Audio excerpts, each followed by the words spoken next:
People, how are we? Hopefully we're all doing well. Let's do a quick rundown of Liverpool's FA Cup win, so they're through to the quarterfinals against Southampton, and the Carabao Cup fixture victory. That means we take home our first piece of silverware. Let's just jump straight into it. The talking point: Klopp's kids, right? Oh, but Chelsea had a lower average age.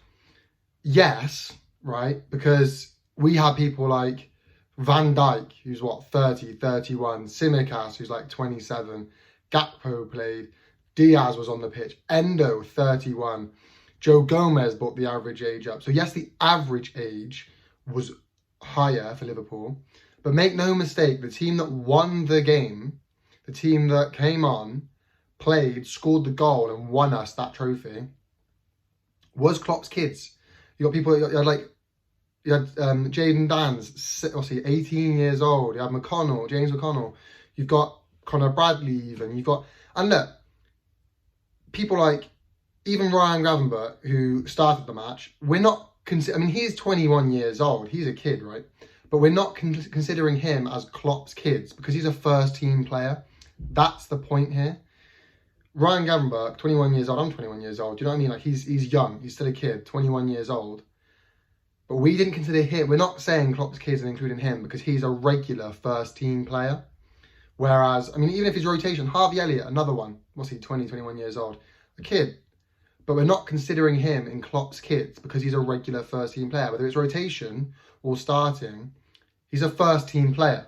So we're not considering the likes of them. What we're considering is people that have literally come up from our under 21s and under 18s teams, our youth academy, who have come through because of injury, played outstandingly, and won us the game.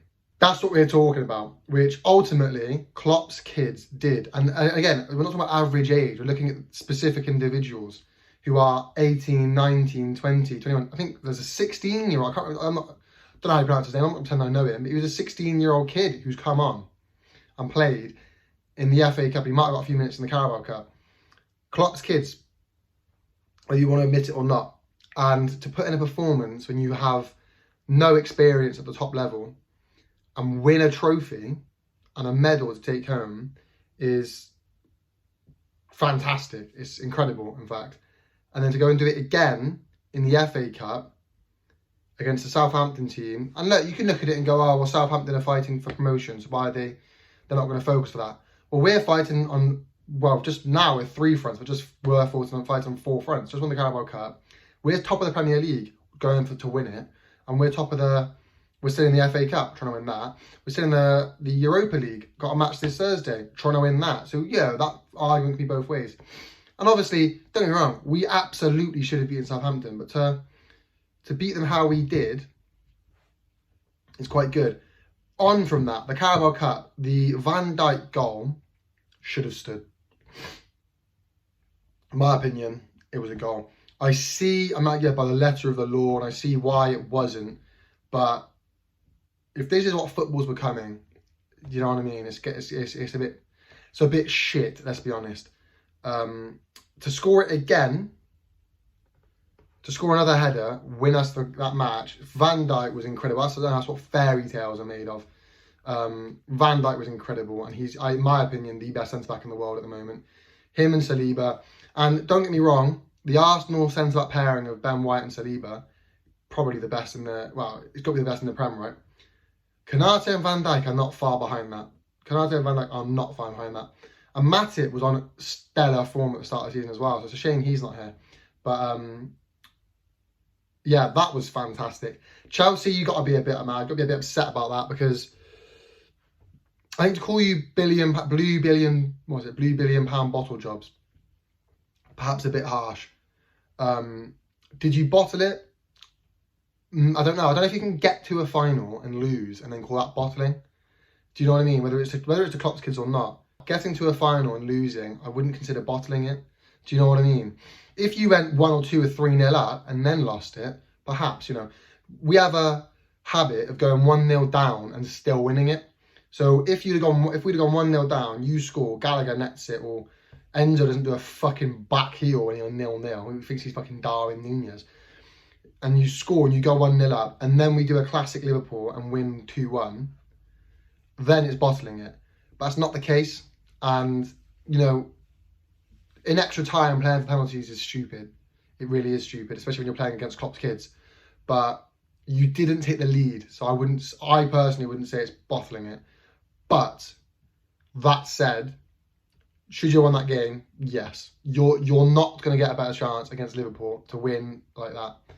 Do you know what I mean? The injuries you've got. And it just goes to show the belief we have, the belief that Klopp has instilled is fantastic. And the difference between him and Fergie is he's leaving a Liverpool squad that are fantastic for whoever comes in, Xabi Alonso, to come in and do a job with. I can't wait. And then you look at the FA Cup, and we've got Man U now. Man U away to Old Trafford, and we're still not going to have a lot, you know, we're still going to have a lot of players down for them. So I think Man U will probably fancy their chances, seeing as we're away to Old Trafford. But as a Liverpool fan, I got to say, I fancy my chances. They're not going to have Bruno Fernandes. So they know Bruno Fernandes, who's been their best player. And yeah, it's at Old Trafford, but Liverpool looks sick. Do you know what I mean? So I kind of fancy our chances there to then go and play in the semis, wouldn't it be? Hopefully Newcastle can beat City. But yeah, I can't, you know, we might end up playing Chelsea against, I'm pretty sure, you know, Chelsea are playing against Leeds, aren't they? So, or was it, oh, it might be Leicester. I think it's Leeds though. Look, anyway, yeah, it's got to be, I think it's Coventry, Leicester, Chelsea, Leeds. So, might be playing Chelsea again. Look, we got to beat United, I think it's the main thing. And then we got a few big games coming up. We got Nottingham Forest tomorrow, and hopefully we could do a job there, keep the lead, and we're going to be out, you know, then we've got obviously Europa League, hopefully we can do a job there. Then we've got City, and that's the big one, because that's probably a title decider. And the issue with that is we're missing a lot of players. We're missing a lot of players. I mean, there's going to be no Trent. I'm not sure if Salah will be back. And if he does, it'll be his first game back, but there's no Trent. Alisson's not going to be back. Kelleher's been unreal, but let's be honest. Same as Bradley, been amazing, but come on. You know what I mean? It's Trent and it's Alisson, so I'm not sure. I think we can go in there, and I think I'm not even that scared. When you got a centre back partnership of Van Dijk and Kanate, I'm almost thinking bring them on. Bring on Haaland, bring on De Bruyne, bring on Alvarez, Foden, bring it on. We're at Anfield as well, so we got to come away with something, at least a draw, but we can get a win there. I truly believe we can get a win there. And that, like I say, is probably a title decider, isn't it? So that's my 2 pence on it. I've been yapping for ages here, people. Let me know your thoughts down below in the comments. Thank you so much for watching. Like, subscribe, comment. You know how YouTube works, people. Peace.